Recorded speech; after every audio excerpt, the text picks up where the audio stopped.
e começamos com o nosso básico do Espiritismo.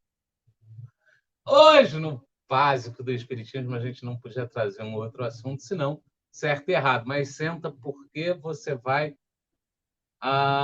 ter contato com um certo e errado que está numa outra visão. A gente foi atrás de um estudo de apresentação de uma tese e tiramos lá um pedacinho. Foi feito um estudo com crianças do ensino médio e essas crianças, então, apresentaram 4 pontos, 4 visões diferentes para certo e errado. É óbvio que, como estamos falando de espiritismo, nós vamos apresentar uma quinta. Mas olha que interessante. Como saber o que é certo e o que é errado? Como as pessoas veem o que é certo e o que é errado? Cada pessoa decide o que é certo ou errado. Essa é a visão subjetiva. Não brinca comigo. Fica à vontade. Vai. Cada pessoa decide o que é certo ou errado. Pode levantar e descer. Vai lá, Silvia, não tem problema, não.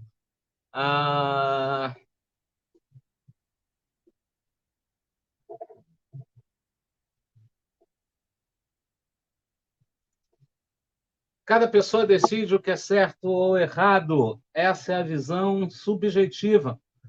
Não há qualquer juízo ou padrão de racionalidade imparcial e superior capaz de determinar o que é certo e o que é errado. Assim, o que é certo e o que é errado é relativo a cada indivíduo. E com o resultado das eleições extremamente ali equilibrado, né, extremamente dividindo, porque está bem meio a meio, a gente viu muito isso. Cada um acredita num certo e num errado.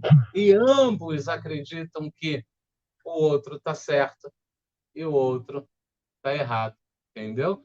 É muito interessante, porque é uma visão subjetiva. Agora a gente já sabe o que acontece. Cada cultura tem a sua noção de certo e errado. A noção de certo está nos hábitos da população. Não provém de origem independente dos hábitos que possa julgá-las. Não provém de origem independente dos hábitos que possa julgá-lo. Assim, o que estiver nos hábitos populares, seja o que for, está certo. Essa é uma visão cultural.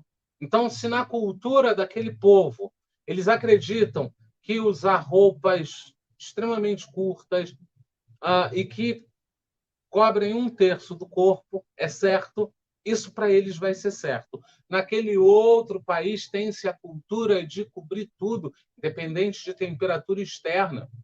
Então, isso para eles vai ser o certo, e bem provavelmente eles podem ou não achar aquele que usa pouca roupa como errado. Isso é cultural. E a gente pode isolar essa cultura, inclusive, numa família.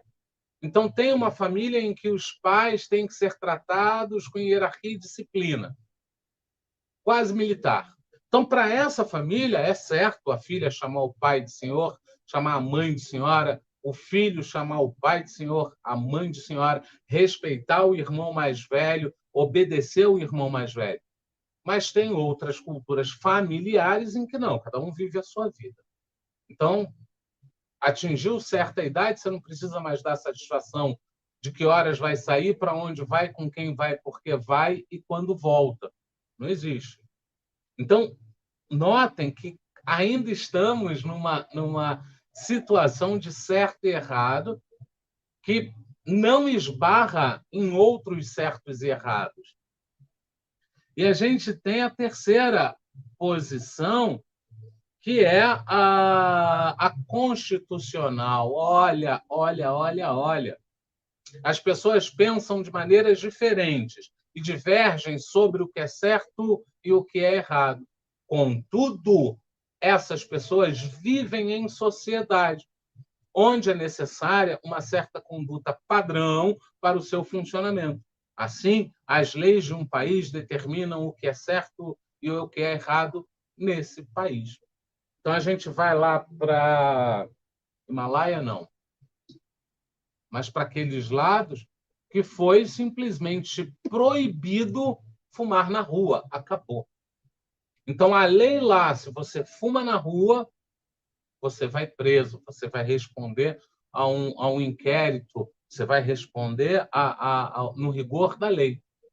Em outros lugares, por outro lado, você pode fumar na rua, você não pode jogar o cigarro no chão, você tem que apagar e guardar no seu devido local, seja um recipiente oferecido pelos munícipes, seja um recipiente oferecido pela prefeitura, mas você tem que jogar lá. Em outros lugares não existe uma lei sobre isso, então você pode fazer tudo que você quiser em relação ao fumo, em relação ao cigarro. Estou tentando tirar o relógio aqui para aproveitar para botar para carregar. Então, deixa eu ver se foi. Então, o que acontece?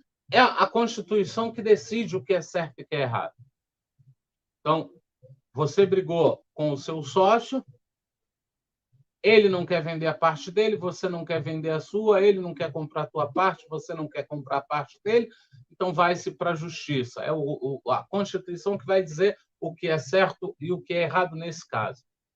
Você está tendo desencontros dentro de uma família, está numa relação que você julga como tóxica, você vai então procurar a lei para decidir se aquilo é tóxico ou não, inclusive pedir a separação legal, separação de corpos, aí é o termo usado, diante da lei. Você pede, inclusive, proteção em relação àquela pessoa. Então, ele acha que ele pode fazer o que ele quiser, o outro acha que pode fazer o que ele quiser, mas não, a justiça vai decidir. Esse é o conceito de certo e errado constitucional. Se a gente junta com os outros dois, vai ficar ali uma salada que a gente vai chegar a algum ponto. A gente tem o quarto e penúltimo, que é a objetiva. Existe uma concepção objetiva de certo e errado que é válida para todas as pessoas. Podemos apoiar os nossos juízos morais em boas razões e podemos oferecer explicações do porquê dessas razões.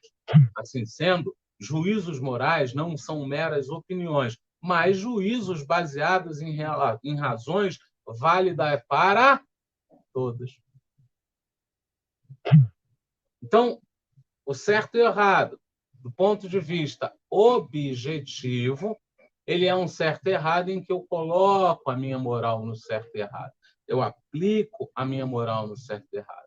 E todos vão de entender, após eu apresentar as razões, desse certo e errado, e aí a gente vai para a quinta e última. As religiões têm sua própria concepção de certo e errado. Aqui eu chamei de religião. Aglomerando ou não todos os conceitos apresentados, a religião vê o certo e errado com base no amor e seus muitos atributos. Não vamos confundir aqui, por favor, amor afetivo, amor vulgar, com amor divino. O amor divino entram atributos como respeito, perdão, tolerância, empatia, simpatia, como é que chama aquele outro lá? Indulgência, paciência, trabalhar com o outro. Então, tudo isso tá. Então, você junta tudo isso, mas se utilizando dos outros quatro, você vai, então, aplicar o que você entende de certo e errado. A minha visão pode ser isolada? Pode. A minha visão pode ser de um pequeno grupo? Pode. A minha visão pode ser de um macro grupo? Pode.